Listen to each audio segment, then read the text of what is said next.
Assalamualaikum warahmatullahi wabarakatuh. Halo semuanya. Perkenalkan, saya Bakiatus Solihah, NIM terakhir 272. Saya dari kelas PTUD. Di sini saya akan menjelaskan mengenai anatomi dari ternak unggas, yaitu ayam kampung betina. Anatomi dari ayam kampung betina terbagi menjadi dua, yaitu organ eksterior dan organ interior. Organ interior terdiri dari saluran pencernaan, saluran pernafasan, saluran reproduksi, dan saluran ekskresi.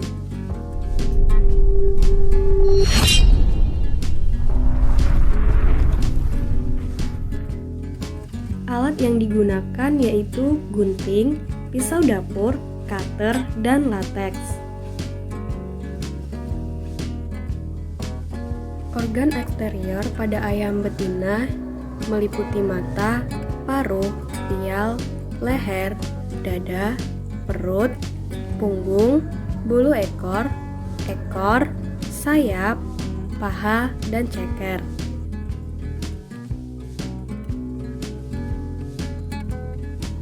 Organ pelindung pada ayam betina yaitu kulit dan bulu. Kulit dan bulu berfungsi secara bersamaan membentuk organ pelindung tubuh yang dapat melindungi tubuh dari pengaruh luar yang buruk. Secara khusus, kulit pada ayam betina berfungsi untuk melindungi tubuh dari pengaruh temperatur lingkungan luar dan sebagai perlindungan terhadap masuknya mikroorganisme secara langsung ke dalam tubuh.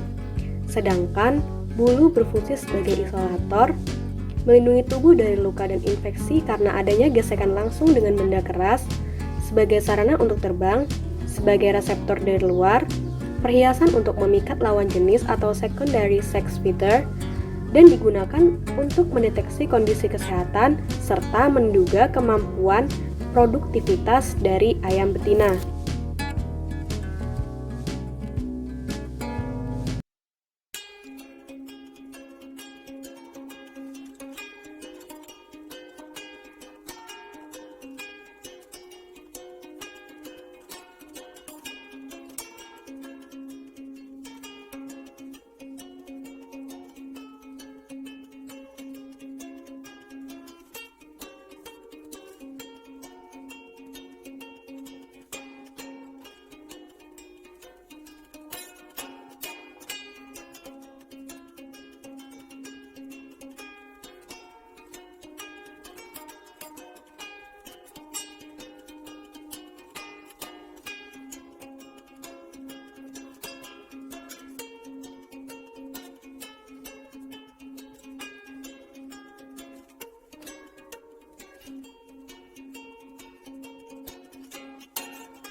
Sistem pencernaan pada ayam betina terdiri dari mulut, tembolok, esofagus atau kerongkongan, lambung, usus halus, sekum atau seka, usus besar, dan kloaka. Sistem pencernaan yang pertama yaitu rongga mulut.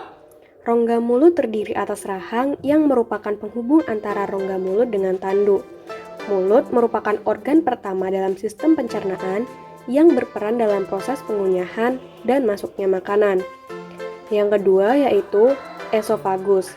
Esofagus terdiri atas lapisan serosa, lapisan otot, lapisan submukosa, dan lapisan mukosa yang terletak di antara tembolok dengan lambung. Esofagus berfungsi sebagai jalur penghubung antara rongga mulut dan lambung. Yang ketiga, ada tembolok. Tembolok atau crop merupakan pelebaran kerongkongan yang terdapat di antara proventriculus atau lambung kelenjar dan mulut. Struktur utama tembolok adalah tunika mukosa, tunika submukosa, tunika muscularis, dan tunika serosa. Tembolok berfungsi sebagai tempat penyimpanan makanan sementara untuk dilunakkan sebelum menuju ke proventriculus.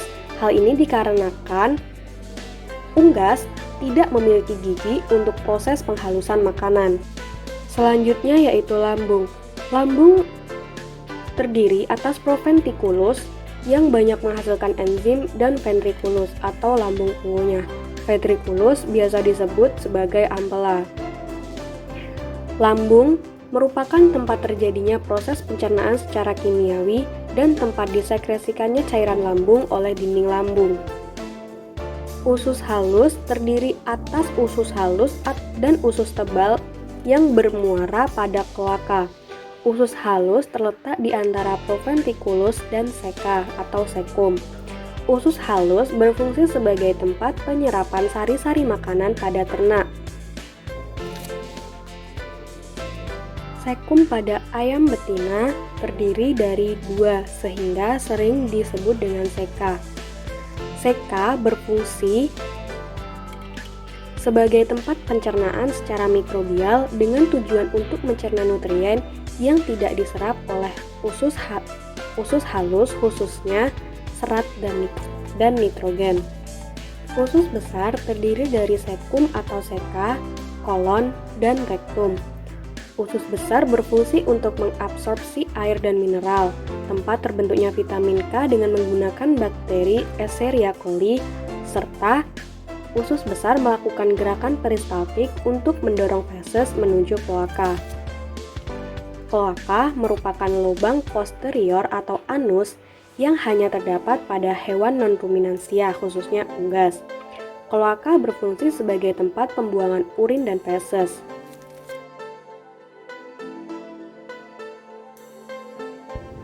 Organ pernapasan pada ayam betina terdiri dari hidung, faring, laring, trakea, sring, bronkus, dan paru-paru.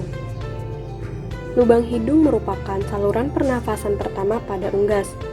Lubang hidung berjumlah sepasang dan terletak pada pangkal rostrum bagian dorsal.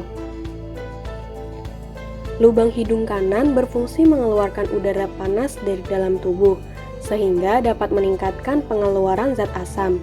Sedangkan lubang hidung kiri berfungsi mengeluarkan udara dingin, sehingga dapat meningkatkan pengeluaran alkali yang bersifat basah. Faring merupakan saluran persimpangan antara saluran pencernaan dan saluran pernafasan. Glotis merupakan organ yang berada di dalam faring dengan tujuan mengatur pergantian perjalanan bagi sistem pernafasan dan sistem pencernaan.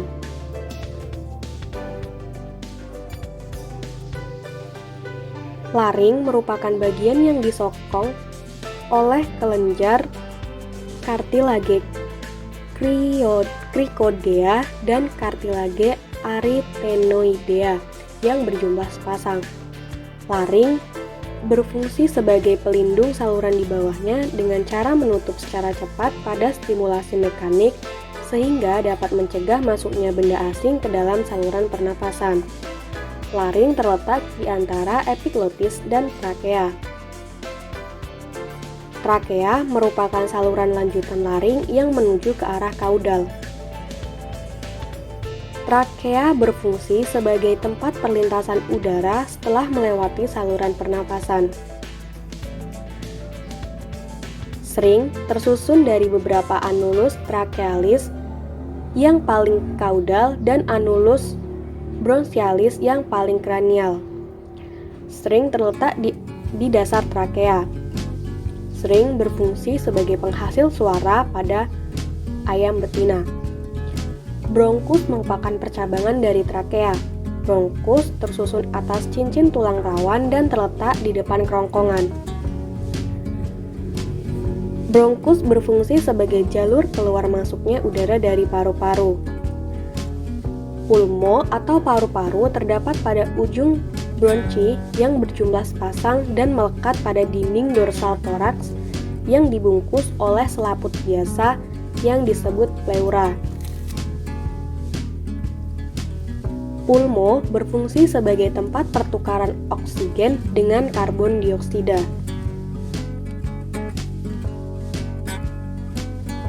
Sistem reproduksi pada unggas betina terdiri dari ovarium, oviduct, uterus atau kelenjar kerabang, vagina, dan kloaka.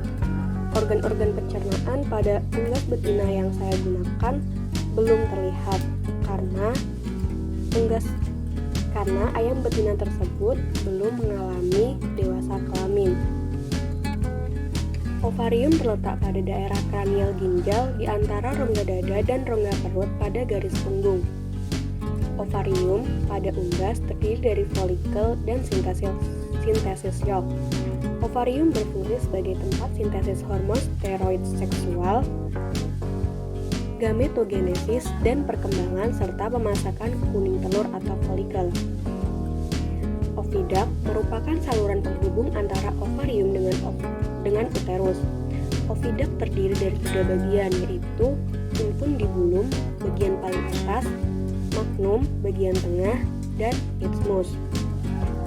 Oviduct berfungsi sebagai tempat penerima kuning telur masak, sekresi putih telur, serta pembentukan kerabang telur. Uterus atau kelenjar kerabang merupakan bagian dari oviduct yang melebar dan berdinding kuat. Uterus berfungsi sebagai pembentuk kerabang telur dan penyempurnaan telur dengan disekresikannya albumen cair, mineral, vitamin, dan air melalui dinding uterus. Vagina merupakan bagian terakhir dari oviduct. Vagina berfungsi melapisi kerabang telur dengan mukus yang berguna untuk menyumbat pori-pori kerabang sehingga dapat terlindungi dari bakteri. Kloaka merupakan saluran yang berfungsi sebagai tempat keluarnya telur pada ayam betina.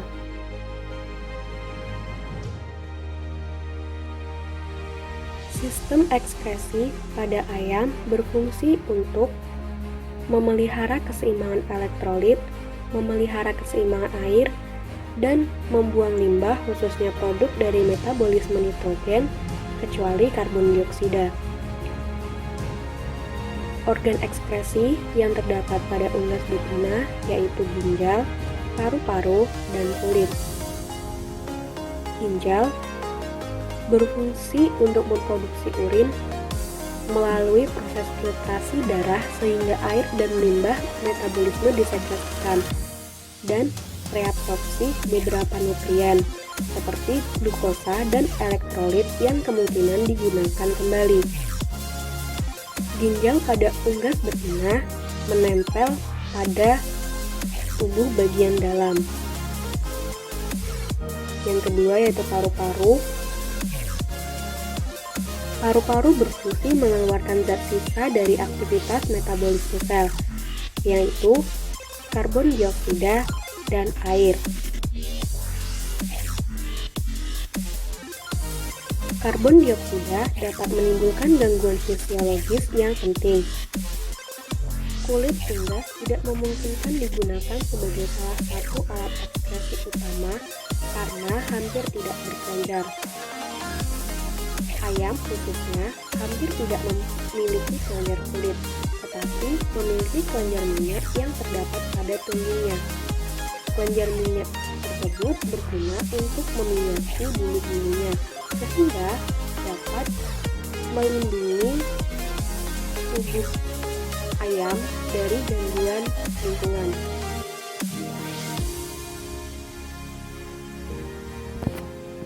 Ayam merupakan salah satu ternak unggas yang sangat rawan terkena penyakit, tidak seperti ternak ruminansia maupun ternak unggas yang lainnya.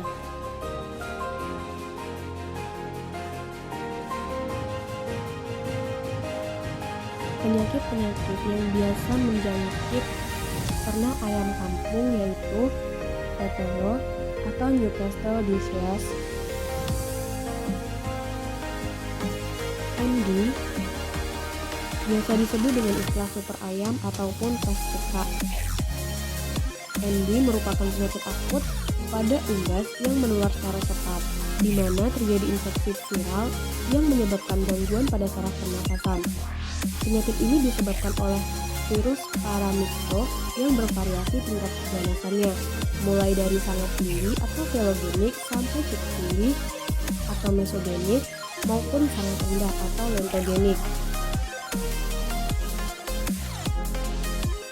Gejala yang timbul jika terjangkit penyakit MD yaitu gangguan pernapasan dimulai dari megap-megap, batuk, bersin, dan ngorok sewaktu bernapas, nafsu makan menurun, produksi telur menurun, mencret, kotoran encer, dan berwarna agak kehijauan bahkan dapat bersamaan dengan keluarnya darah, jengger dan kepala kebiruan, kornea mata keruh, sayap turun, otot tubuh gemetar, kelumpuhan hingga gangguan saraf yang dapat mengakibatkan kejang-kejang dan leher terpelintir.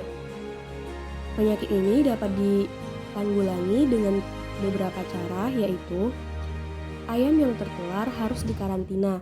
Bila stadium berbahaya, maka harus dimusnahkan. Yang kedua, memelihara kebersihan kandang dan sekitarnya. Yang ketiga, pengendalian terbaik adalah dengan vaksin seperti vaksin strain, FK, dan Lasota. Pola pemberiannya adalah 4-4-4, yang berarti diberikan pada ayam berumur 4 hari, 4 minggu, dan 4 bulan, hingga seterusnya, dan dilakukan selama 4 bulan sekali. Yang kedua yaitu penyakit snot atau coryza. Penyakit ini disebabkan oleh bakteri Haemophilus gallinarum. Snot menyerang semua umur ayam dan terutama menyerang anak ayam. Biasanya penyakit ini muncul akibat adanya perubahan musim dan banyak ditemukan di daerah tropis. Cara penularannya dapat melalui kontak langsung dengan ayam yang sakit, melalui udara, debu, pakan, air minum, petugas kandang, dan peralatan yang digunakan. Gejala yang timbul antara lain keluarnya cairan air mata, ayam terlihat mengantuk dengan sayapnya turun atau menggantung, keluar lendir dari hidung kental berwarna kekuningan dan berbau khas. Pengobatan dilakukan dengan cara pemberian preparat sulfat seperti sulfadimetosin atau sulfatiazol.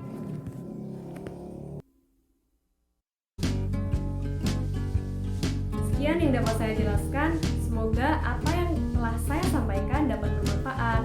Terima kasih.